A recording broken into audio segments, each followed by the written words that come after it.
Edward, Gordon, and Henry. Edward and Gordon often went through the tunnel where Henry was shut up. Edward would say, "Hello," and Gordon would say, "Serves you right." Poor Henry had no steam to answer. His fire had gone out. Soot and dirt from the tunnel roof had spoiled his lovely green paint and red stripes. He was cold and unhappy, and wanted to come out and pull trains too. Gordon always pulled the express. He was proud of being the only engine strong enough to do it. There were many heavy coaches full of important people like the fat director who'd punished Henry. Gordon was seeing how fast he could go. Faster, faster, faster, faster. Faster, faster, faster, faster. Faster, faster, faster, faster. And the coaches went.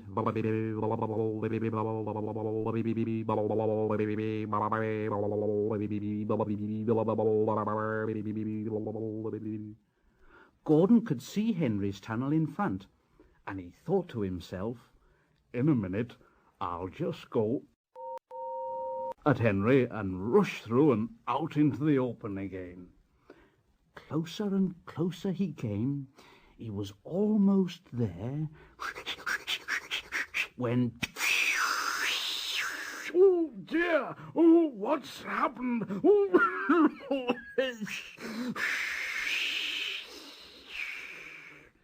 Gordon was in a cloud of steam and going slower and slower.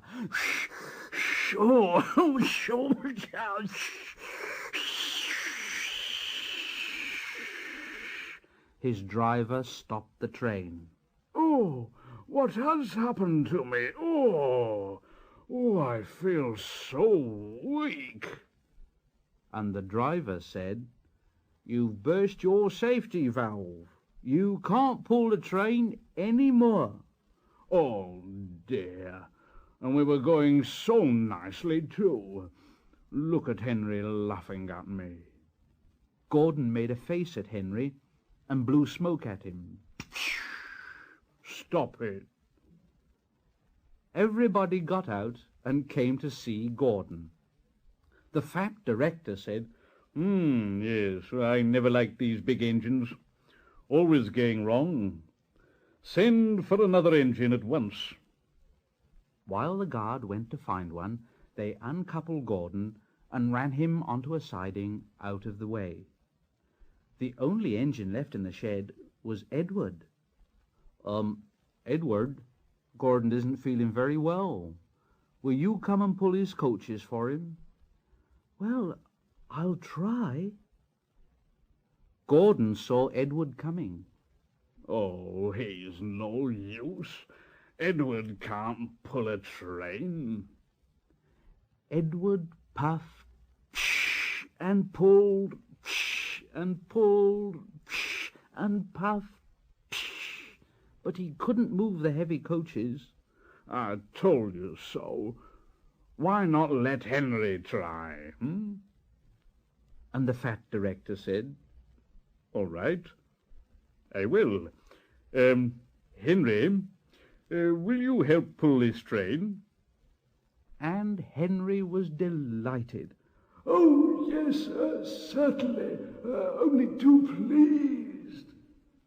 So Gordon's driver and fireman lit his fire, some plate layers broke down the wall and put back the rails, and when he had steam up, Henry puffed out.